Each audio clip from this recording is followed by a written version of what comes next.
បាទថ្ងៃ27បងប្អូនណាពីផ្នែកខាងក្រោយនៃចំការគឺល្អដូចគ្នាបាទគឺល្អដូចគ្នា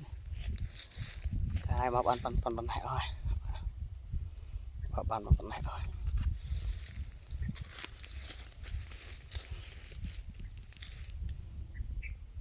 ល្អទាំងអស់ចេញស្រស់គ្នាទាំងអស់បងប្អូនណាបាទអញ្ចឹងចាំឲ្យយើងមកមើលកាមេរ៉ាខាងក្រោយ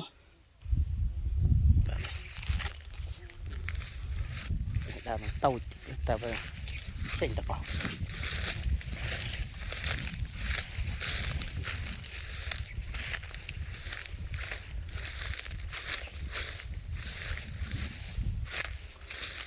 បាទល្អ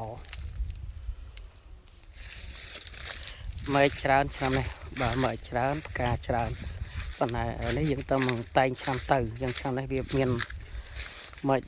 លាស់មកបាទមកល្មមមិនច្រើនពេកទេបាទអាចថាផ្ដល់ពលឺគ្រប់គ្រាន់មកឲ្យផ្កាបងប្អូន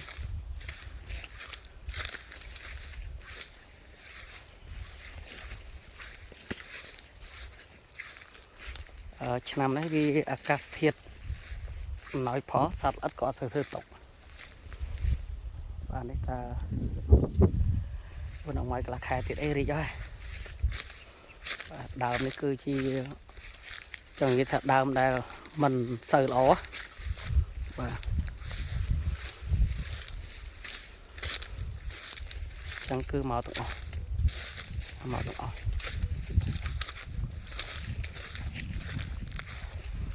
គ្រប់ម៉េចគ្រប់ត្រួយបើគ្មានសល់កន្លែងណាទេ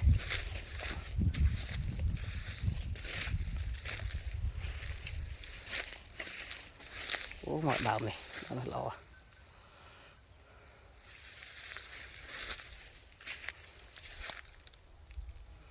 ដើមនេះល្អយកទៅមែនតើ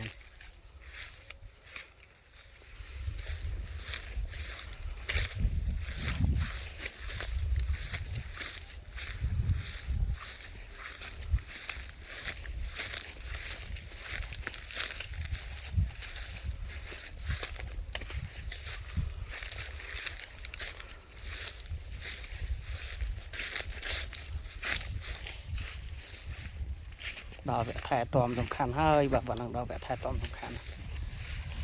យើងថែទាំមិនជាប់ការប៉ុណ្ណេះក៏វាអត់នៅដែរចឹងនេះគឺវគ្គថែទាំសំខាន់បន្ទាប់ពីយើងថែស្លឹកបន្ស្លឹកគឺយើងអស់បញ្ហា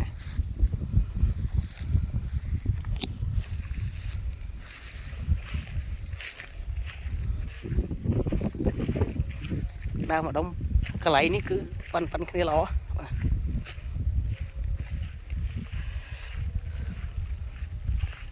អរគុណច្រើន